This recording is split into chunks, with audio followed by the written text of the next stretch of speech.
Hello friends, welcome back to my channel. आज एक और वीडियो आपके साथ में शेयर करने के लिए आई हूँ। जो लोग फर्स्ट टाइम मेरी वीडियो को देख रहे हैं, मैं आपको बता देना चाहती हूँ, छोटी छोटी स्टोरीज, पैराग्राफ ऐसे मैं आपके साथ शेयर करती रहती हूँ, जिनसे हम बहुत सारे न्यू वर्ड सीखते हैं, अपनी वोकैबुलरी को इम्प्रूव करते हैं। साथ ही जो भी ग्रामर दी जाती है, मैं कोशिश करती हूँ कि ईजी वे में आपको एक्सप्लेन कर सकूँ। सो येस, आज हमारा टॉपिक होने वाला है हेल्थ इज़ वेल्थ के ऊपर, और इसमें जितने भी सेंटेंस हम देखने वाले हैं मोस्टली वो प्रेजेंट टेंस के, और काफ़ी सारे सेंटेंसेज आपको इसके अंदर फ्यूचर टेंस के मिलेंगे। स्टार्ट करते हैं रीडिंग और देखते हैं क्या है इसके अंदर। As it is clear by now, good health is a luxury which every one wants but some of them can not afford. As जैसा कि, एज का मतलब जैसा भी होता है, ठीक है।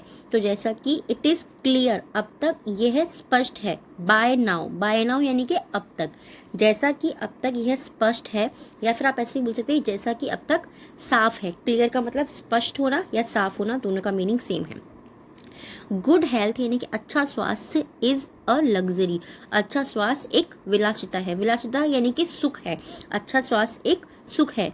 विच जिसे एवरीवन वांट्स, जिसे हर एक व्यक्ति या प्रत्येक व्यक्ति वांट्स चाहता है, बट लेकिन सम ऑफ देम उनमें से कुछ कैन नॉट अफोर्ड। कैन क्या है हमारा, कैन हमारा मॉडल होता है, कैन का मतलब होता है सकता है, कैन नॉट यानी कि नहीं सकता है, अफोर्ड यानी कि उसका समर्थ नहीं हो सकता है, यानी कि वो चीज़ वो नहीं पा सकता, वो उसको अफोर्ड नहीं कर सकता। This point it self state the importance of a healthy life style. This point, ये है बिंदु या ये बात, इट सेल्फ अपने आप, स्टेट्स द इम्पोर्टेंस महत्व को दर्शाती है। ये बात जो है अपने आप इस बात के महत्व को दर्शाती है। किस बात के? Of a healthy life style, एक हेल्दी लाइफ स्टाइल यानी कि स्वस्थ जीवन शैली के महत्व को ये बात अपने आप दर्शाती है। व्हेन, जब a person leads a healthy life style, when यानी कि जब, अ पर्सन यानी कि एक व्यक्ति, वो कोई भी हो सकता है, ठीक है।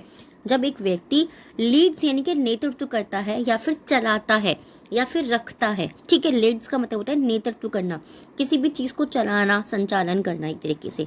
और हेल्दी लाइफ स्टाइल एक स्वस्थ जीवन शैली, जब एक व्यक्ति स्वस्थ जीवन शैली चलाता है, he she will be free from the, he she will be यानी कि वह, ही किसके लिए बोला कि चाहे वो आदमी हो, शी चाहे वो औरत हो, विल बी का मतलब होता है होंगे, ठीक है। फ्यूचर सेंटेंस है हमारा विल बी यानी कि होंगे, फ्री मुक्त होंगे, फ्रॉम द, फ्रॉम का मतलब होता है से, the tension of seeking medical attention every now and then, ठीक है। मेडिकल टेंशन जो होती है, जो तनाव होता है, वो उससे मुक्त होंगे। ऑफ सीकिंग, सीकिंग का मतलब होता है किसी भी चीज़ को मांगना, ठीक है। मेडिकल अटेंशन, वो मेडिकल अटेंशन जो होती है, चिकित्सा के ऊपर जो ध्यान देना होता है। Every now and then, every now and then का मतलब होता है कभी कभार, या जब भी उन्हें ज़रूरत पड़ती है, जब भी वो मेडिकल चिकित्सा जो होता है उसके ध्यान से वो मुक्त रहेंगे, उसके तनाव से वो मुक्त रहेंगे। On the contrary, on the contrary का मतलब होता है, कॉन्ट्रेरी मीन्स क्या होता है, कॉन्ट्रेरी मीन्स होता है, या फिर आप नाउ एंड देन को जब तब भी बोल सकते हैं कि जब तब भी उन्हें चिकित्सक ध्यान की आवश्यकता होती है, वो उससे मुक्त रहते हैं। On the contrary, if you have poor health, ठीक है, you will usually spend your time in a hospital and the bills will take away your mental peace. On the contrary, इसके विपरीत या इसके विरुद्ध, कॉन्ट्रेरी का मतलब होता है विरुद्ध होना या इसके विपरीत, इसके उल्टा होना, इससे उल्टा। If you have poor health, if अगर यू हैव आपकी है पुअर हेल्थ यानी कि आपका स्वास्थ्य खराब है। पुअर का मतलब हमेशा गरीब नहीं होता है, ठीक है। पुअर का मतलब खराब भी होता है। तो अगर आपका स्वास्थ्य खराब है, यू विल यूजुअली, आप आमतौर पर करेंगे, क्या करेंगे, स्पेंड योर टाइम, अपना समय बिताएंगे, आप आमतौर पर अपना समय बताएंगे इन अ हॉस्पिटल, आप एक अस्पताल में आमतौर पर अपना समय बिताएंगे। एंड और the bills will take away, जो बिल्स होंगे, विल मतलब गे, टेक अवे छीन लेंगे, क्या छीन लेंगे, योर मेंटल पीस, आपका मानसिक शांति जो होती है, मानसिक पीस जो होती है, उसको वो बिल्स जो है वो छीन लेंगे। देयरफॉर, इसीलिए a healthy lifestyle means you will be able to enjoy your life freely. A healthy life style यानी कि एक स्वस्थ जीवन शैली, मीन्स उसका मतलब होता है यू विल बी एबल, आप योग्य होंगे ठीक है। विल बी एबल यानी कि आप योग्य होंगे टू एंजॉय आनंद उठाने के लिए या आनंद लेने के लिए योर लाइफ फ्रीली, अपने जीवन का फ्रीली यानी कि मुक्ति से या आज़ादी से आप अपने जीवन का आनंद उठाने के लिए योग्य होंगे। सिमिलरली इसी प्रकार या इसी तरीके से आप बोल सकते हैं, या सेम टू सेम वैसे ही बिल्कुल उसी तरीके से, ठीक है। तो इसी प्रकार when you have a relaxed mind, when यानी कि जब you have आपके पास होता है, have का मतलब है, ठीक है। जब कोई भी चीज़ होती है, ऐसा नहीं कि कोई भी सामान, ठीक है।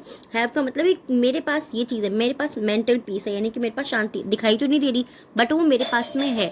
तो रिलैक्स्ड माइंड, जब आपका मन शांत होता है एट ऑल टाइम्स, सभी समय पर या पूरे समय जब आपका मन शांत होता है, you will be able to keep your loved ones happy.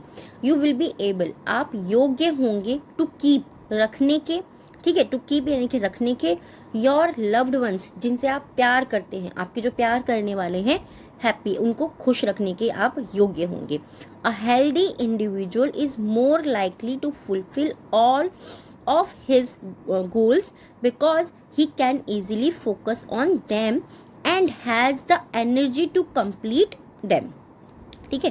Sentence बड़ा है बट सिंपली हमें करना क्या है, वही छोटे छोटे टुकड़ों में पढ़ना है।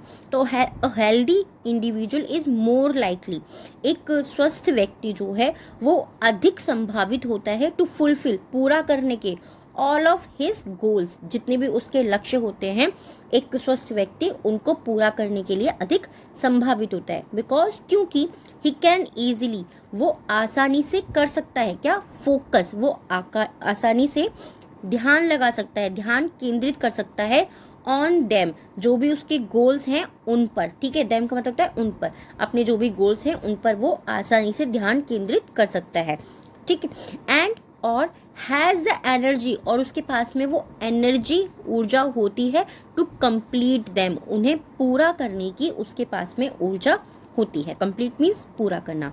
It is why the proverb, this is why the proverb, इसीलिए यह कहावत है, this is why the proverb, इसीलिए ये कहावत है, हेल्थ इज वेल्थ, कि स्वास्थ्य ही धन है, स्वस्थ ही धन है। ये जो कहावत है बहुत ज़्यादा फेमस है। Carry so much weight, carry so much weight का मतलब क्या होता है, कैरीज का मतलब होता है उठाना, सो मच वेट यानी कि बहुत ज़्यादा वजन उठाना। बट मैं आपको बहुत बार ये चीज़ बता चुकी हूँ कि इंग्लिश में कई बार ऐसा होता है जो वर्ड का एग्जैक्ट मीनिंग होता है वो सेम टू सेम निकल करके नहीं आता, उसका मीनिंग डिफरेंट होता है। तो यहाँ पे जो इसका मीनिंग है वो क्या है, यहाँ पे इसका मीनिंग जो है वो ये है कि इस बात का बहुत ज़्यादा महत्व है। A socially healthy individual is one who is able to interact. A socially healthy individual, एक सामाजिक स्वस्थ व्यक्ति, इज मीन्स है वन, वो एक है जो इज एबल टू इंटरेक्ट, जो एबल होता है, योग्य होता है टू इंटरेक्ट। इंटरेक्ट का मतलब क्या होता है, बात करना, एक दूसरे से बातचीत करना, किसी भी व्यक्ति से आसानी से बातचीत करना, ठीक है। तो एक जो सामाजिक स्वस्थ व्यक्ति होता है वो योग्य होता है किसी भी व्यक्ति से इफेक्टिवली एंड रीडीली, प्रभावी रूप से, और रीडली यानी कि आसानी से कनेक्ट, आसानी से वो जुड़ सकता है विद अदर्स, दूसरों के साथ। जो एक सामाजिक स्वस्थ व्यक्ति होता है वो योग्य होता है प्रभावी रूप से और आसानी से दूसरे लोगों के साथ में जुड़ने में। विदाउट हिज ईगो, विदाउट यानी कि के बिना, हिज ईगो, उसके ईगो के बिना। ईगो का मतलब क्या होता है, ईगो का मतलब होता है घमंड होना या अहंकार होना। विदाउट हिज ईगो, अपने घमंड के बिना या उसके घमंड के बिना, हम यहाँ पे किसी भी व्यक्ति के बारे में बात करें, आप जहाँ पर भी ही है वहाँ पर शी कर सकते हैं अगर आप किसी लेडी के बारे में बोलना चाहते हैं, ठीक है। तो जब भी कोई व्यक्ति ही और हिज और हर ईगो, जब उसका अहंकार जो है वो अहंकार के बिना, ही कैन ईजिली ब्लेंड, वो आसानी से ब्लेंड हो सकता है। ब्लेंड का मतलब होता है मिलना, वो आसानी से मिल सकता है with the person, with the person इनके व्यक्तियों के साथ, इन फ्रंट ऑफ हिम, जो उसके सामने है। फ्रंट का मतलब होता है सामने, ऑफ हिम यानी कि उसके सामने है। तो जो वो बिना अपने ईगो के उन व्यक्तियों के साथ में आसानी से मिल सकता है जो उसके सामने है। Exuding a nice feeling and energy, exuding का मतलब कहता है संचार करना या पसीजना। संचार करने का मतलब क्या, सिंपली वो फैलाता है। नाइस फीलिंग यानी कि वो एक अच्छी भावना और अच्छी ऊर्जा को फैलाता है। मोस्टली आप लोगों ने देखा होगा ना कि काफ़ी सारे लोग ऐसे होते हैं जिनको देख के ऐसा लगता है कि इनसे तो बात करनी चाहिए। मोस्टली ऐसा होता है। और काफ़ी सारे लोग ऐसे होते हैं, चाहे वो कितना भी आपको झूठी हंसी हंस के दिखा रहे हैं, बट आपको लगेगा इनसे बात नहीं करनी, इनको थोड़ा सा अवॉइड करो। तो वही वाली चीज़ कि एक्सॉर्डिंग करते हैं, वो फैलाते हैं अपनी जैसी भी उनकी ऊर्जा होती है। किसी की अच्छी है, अच्छी फीलिंग है तो वो अच्छी फैलाएगा, और बुरी है तो वो बुरी फैलाएगा। सेम उसी तरीके से एक्सॉर्डिंग यानी कि फैलाना, संचार करना, पसीजना उसी चीज़ में। ठीक है, आज के जो 3 वर्ड्स हैं जिनसे आपको सेंटेंस बनाना है, कमेंट बॉक्स के अंदर लिखना है। फर्स्ट है अफोर्ड करना, यानी कि समर्थ होना, कि मैं करने के समर्थ हूँ, मैं ये चीज़ खरीद सकता हूँ, मैं ये चीज़ ले सकता हूँ, मैं एक काम कर सकता हूँ, यानी कि मैं अफोर्ड कर सकता हूँ इस चीज़ को। सेकेंड वर्ड है देयरफॉर। देयरफॉर का मतलब है इसीलिए या इसलिए, ऐसा ही बोल सकते हैं। और प्रोवर्ब्स यानी कि कहावत। ये तीनों ही वर्ड से इन सबको सेंटेंस बनाना है, कमेंट बॉक्स के अंदर लिखना है। आज का टॉपिक कैसा लगा है प्लीज़ मुझे कमेंट में ज़रूर बताइएगा, क्योंकि आपके कमेंट से ही मुझे पता लगता है टॉपिक्स आपको पसंद आ रहे हैं या नहीं आ रहे हैं। आज के 3 वर्ड डिक्टेशन के जो हैं, फर्स्ट है लग्जरी, लग्जरी। सेकंड वर्ड है कॉन्ट्रेरी, कॉन्ट्रेरी। थर्ड वर्ड है कैरीज, कैरीज। इन तीनों वर्ड्स को भी आपको कमेंट बॉक्स के अंदर लिखना है। आज का टॉपिक कैसा लगा है प्लीज़ मुझे कमेंट में ज़रूर बताइएगा। Thanks for watching.